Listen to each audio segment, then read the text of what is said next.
Bab 1222 hidup beberapa tahun lagi. Melihat Milton Lee dan yang lainnya bergegas maju, biksu tua itu mengerutkan kening. Alih-alih memilih untuk bertarung, dia melirik Mileye, dan kemudian tubuhnya menjadi tidak nyata, dan segera dia benar-benar menghilang dari lapangan. Pergi. Melihat pemandangan ini, Mileye yang berada tidak jauh dari situ buru-buru berkata, dia ingin kabur. Namun, ketika Joko Lee dan yang lainnya bergegas ke depan biksu tua itu telah menghilang. Kabur. Melihat biksu tua itu kabur, tiba-tiba wajah Joko Lee menjadi jelek. Saat ini, Mileye yang berada tidak jauh dari sana tiba-tiba berkata, jika kuil kuno diizinkan untuk mempelajari kitab Taoisme, siapa lagi lawan mereka? Mengerikan. Joko Lee melirik Mileye dan tidak berbicara. Selang beberapa saat, Joko Lee tiba-tiba berkata, ayo pergi. Setelah berbicara, dia langsung menghilang bersama Dedi Mo dan yang lainnya. Setelah Joko Lee dan yang lainnya menghilang, Jessica Guan di samping Mileye tiba-tiba ingin berbicara, tetapi Mileye menggelengkan kepalanya. Hei, sayang kitab Taoisme aku hilang. Kuil kuno sialan. Dengan kata-kata itu, Jessica Guan segera tutup mulut. Setelah beberapa saat, Mileye menghilang ke langit berbintang bersama Master Alam Semesta 5 Dimensi sambil mengutuk. Tapi Joko Lee dan yang lainnya muncul lagi. Joko Lee memandangi Mileye di bawah, diam, tidak tahu apa yang dipikirkannya. Dedi Mo tiba-tiba berkata, kamu tidak percaya apa yang dia katakan, kan? Joko Lee berkata enteng, tentu saja aku tidak percaya. Dedi Mo melirik Joko Lee, kamu sengaja menembak karena marah hanya untuk menunjukkan padanya. Dedi Mo berkata dengan lembut, jika kita bertarung dengan Mileye, apakah menurutmu kuil kuno akan terus menonton? Dedi Mo menggelengkan kepalanya, mereka akan menuai keuntungan. Joko Lee mengangguk, ya. Jadi, kuil kuno harus ditarik. Dedi Mo sedikit mengernyit, apakah kuil kuno akan terlibat? Joko Lee berkata dengan lembut, baru saja Mileye menjebak kuil kuno sedemikian rupa, apakah menurutmu mereka akan merasa bahagia? Saat dia berkata, dia mencibir, kuil kuno pasti tidak akan senang. Jadi, selama kita beroperasi sedikit, kita bisa bergabung dengan kuil kuno terlebih dahulu, lalu berurusan dengan Mileye bersama. Dedi Mo tertawa dan berkata, lihai. Bukan hanya memperdalam konflik antara kuil kuno dan Mileye, tapi juga bisa melumpuhkan Mileye dan membuatnya berpikir kita semua idiot. Joko Lee berkata dengan lembut, kitab Taoisme sangat penting, kita harus berhati-hati, satu kesalahan, aku khawatir bencana tidak akan pernah pulih. Saat dia berbicara, dia melihat ke bawah, 5 dimensi ini tidak sesederhana yang kita kira. Jika kita meremehkannya, kita tidak akan pernah bangkit lagi. Dedi Mo mengangguk. Setelah berhubungan dengan Mileye selama periode ini, dia juga menemukan bahwa Mileye ini sebenarnya tidak sederhana. Harus dikatakan bahwa seluruh 5 dimensi tidak sederhana. Dia tidak melupakan kekuatan formasi besar sebelumnya. Joko Lee tiba-tiba berkata, kalian jaga di sini. Jangan bergerak, aku akan pergi ke kuil kuno dan istana terpadu, jika memungkinkan, cobalah untuk bergabung dengan mereka, selama periode ini, kalian tidak boleh bergerak, tunggu kabarku. Dedi Mo mengangguk, baik.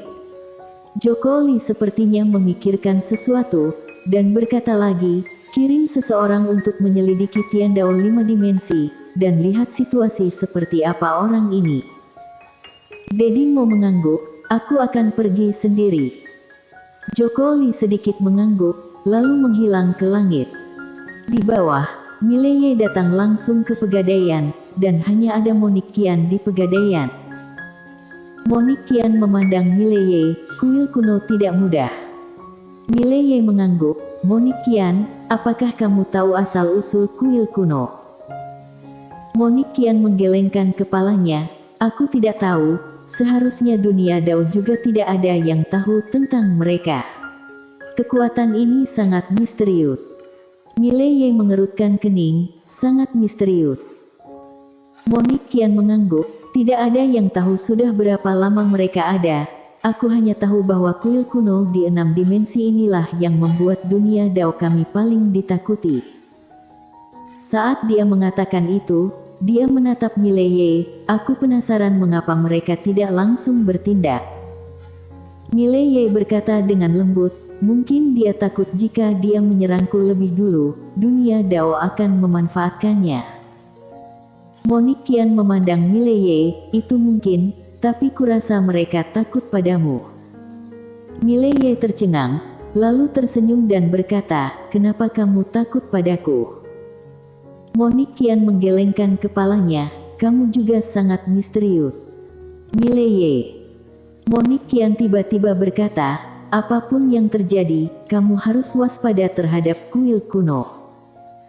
Mileye mengangguk, Nona Monique Qian, apakah kamu sanggup mengalahkan biksu tua itu? Monique Qian berkata dengan suara yang dalam, aku hanya bisa melawannya, tidak yakin bisa mengalahkannya. Mileye mengangguk, aku mengerti. Setelah berbicara, dia berbalik dan pergi. Monique Qian tiba-tiba berkata, aku tidak berjanji akan bertarung untukmu. Mileye berhenti, berbalik dan berkata sambil tersenyum, aku juga tidak meminta Nona Monique Qian untuk bertarung untukku. Monique Qian memandang Mileye, intuisiku memberitahuku bahwa kamu sangat berbahaya. Mileye tertawa, aku tidak membatasi Nona Monique Qian. Jika Nona Monique Qian mau, kamu bisa pergi kapan saja, sungguh. Setelah selesai berbicara, dia merentangkan telapak tangannya, dan untaian jiwa Monique Qian melayang di depannya, lalu dia berbalik dan pergi. Di dalam pegadaian, Monique Qian menatap sinar jiwanya sendiri di depannya, sedikit terpana. Pria itu baru saja menyerahkan jiwanya. Tidak ada syarat. Setelah Monique Qian terdiam untuk waktu yang lama, dia melihat ke arah di mana Mileye pergi di kejauhan, dengan sedikit kerumitan di matanya. Setelah Mileye keluar dari pegadaian, dia langsung kembali ke klan penyihir. Dia langsung mencari Jessica Guan dan Tetua Li dan yang lainnya. Mileye menatap Tetua Li, bagaimana perkembangan teknik formasi sekarang? Tetua Li berkata dengan suara berat, beri aku 5 hari lagi. 5 hari. Mileye mengerutkan kening. Jessica Guan tiba-tiba berkata, kamu tidak percaya pada Joko Li. Mileye mengangguk, jika dia idiot, bagaimana mungkin mencapai alam escape? Orang ini tidak terlihat seperti idiot. Yang paling aku khawatirkan sekarang adalah mereka bekerja sama dengan kuil kuno untuk menangani aku dulu. Jessica Guan mengangguk, itu sangat mungkin. Mileye berkata dengan suara berat, kalau mereka bekerja sama dengan kuil kuno, ini adalah rencana terburuk, jadi kita harus bersiap untuk yang terburuk. Kemudian, dia melihat ke arah Tetua Li, kamu harus percepat. Tetua Li mengangguk, aku akan mencoba yang terbaik. Setelah berbicara, dia bangkit dan pergi. Mileye menatap Jessica Guan, bagaimana kabar Sekte Pedang? Jessica Guan berkata, jika mereka bergerak, mereka pasti akan mengejutkanmu. Mileye mengangguk, kamu telah bekerja keras selama ini. Harus diakui bahwa kemampuan Jessica Guan sangat kuat, terutama kemampuan manajemen, sangat jarang bisa menyeimbangkan begitu banyak kekuatan di alam semesta 5 dimensi dan menangani semuanya dengan tertib. Jessica Guan menatap Mileye, aku juga demi diriku sendiri dan klan roh suram. Mileye berkata sambil tersenyum, apapun yang terjadi, Nona Jessica Guan, aku harap kita dapat memiliki kerjasama yang bahagia di masa depan. Jessica Guan berkata dengan suara berat, "Aku punya pertanyaan, bisakah kamu menjawabku dengan jujur?" Mileye mengangguk, "Katakan." Jessica Guan menatap Mileye, "Seberapa jauh tingkat kultivasi pria berbaju biru itu?" Ini adalah simpul di hatinya. Saat itu, pria berbaju biru itu hampir memusnahkan seluruh klan roh suram dengan satu pedang. Mileye ragu-ragu, lalu berkata, "Kekuatannya seharusnya sama dengan wanita bergaun polos." Dengan kata-kata itu, tangan Jessica Guan yang terkepal erat perlahan-lahan mengendur. Harus dikatakan bahwa dia tiba-tiba tampak sangat rileks. Awalnya balas dendam adalah simpul di hatinya, tapi sekarang setelah mengetahui kekuatan pria berbaju biru itu, dia tiba-tiba membuka simpul ini. Bisakah balas dendam ini dibalas? Pasti tidak bisa. Apa konsep master setingkat wanita bergaun polos? Jika klan roh suram terus membalas dendam, itu bunuh diri. Dia bisa dibenarkan jika menyerah untuk balas dendam. Bukannya tidak ingin balas, dia benar-benar tidak mampu balas dendam. Mileye memandang Jessica Guan, "Nona Guan, apakah kamu baik-baik saja?" Jessica Guan menggelengkan kepalanya, "Apa yang bisa aku lakukan?" Mileye mengangguk, "Tidak apa-apa selama tidak ada masalah. Nona Guan, aku akan menyerahkan masalah ini padamu. Aku akan sibuk dulu." Setelah berbicara, dia berbalik dan pergi. Di aula, Jessica Guan menggelengkan kepalanya dan tersenyum. Senyumnya agak pahit. Jenius macam apa yang diprovokasi klan roh suram saat itu? Mileye datang ke sungai, dan di rumah bambu di tepi sungai, dia menemukan Wine dan Sisi. Mileye tersenyum dan berkata, "Halo kakak seperguruan, halo senior Sisi." Sisi berkata dengan lembut, "Apakah ada perlu?" Mileye berkata dengan serius, "Kakak seperguruan, senior Sisi, kalian seharusnya sudah melihat kekuatan biksu tua itu sebelumnya. Apakah ada perbedaan besar antara kalian dan dia?" Sisi mengangguk, "Kita berdua memiliki jarak dengannya dalam tingkatan alam." Mileye dengan cepat bertanya, "Bagaimana dengan kekuatan tempurnya?" Sisi mengangkat bahu, "Aku belum pernah bertarung dengannya sebelumnya, aku tidak tahu." Mileye memandang Wine, dan Wine berkata dengan lembut, "Aku harus bertarung dengannya baru bisa tahu." Dia akan tahu hanya setelah bertarung. Mileye merasa lega, ini membuktikan bahwa keduanya bisa melawan biksu tua itu. Wine tiba-tiba berkata, "Kami berdua bisa memblokir dua alam escape untukmu. Jika seperti biksu tua itu, kami berdua juga bisa bekerja sama untuk memblokir untukmu.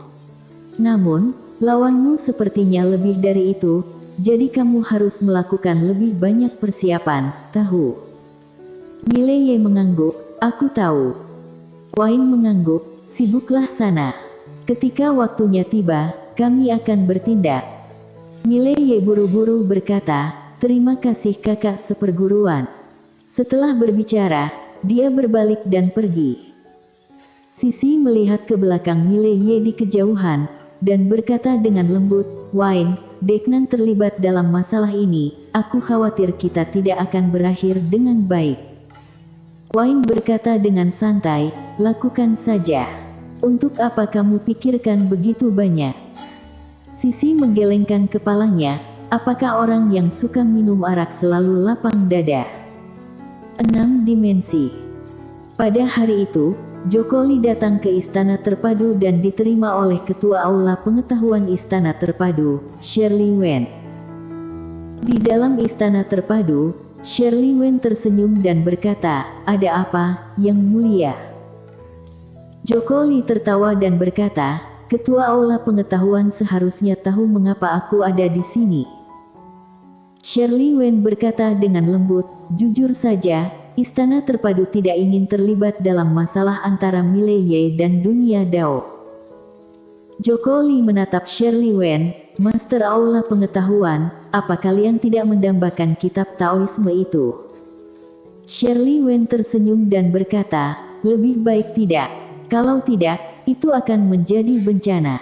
Istana Terpadu ingin berkembang dengan damai dan bermanfaat 6 dimensi. Joko Li tertawa, setahu aku, Istana Terpadu telah membantu Mileye. Shirley Wen mengangguk, aku hanya bekerja sama dengannya sebagai imbalan atas sesuatu yang kami inginkan. Ini tidak menghalangi dunia Dao, kan? Joko Li memandang Shirley Wen, Nona Wen, apakah kamu yakin tidak ingin mempertimbangkan untuk bergabung dengan kami?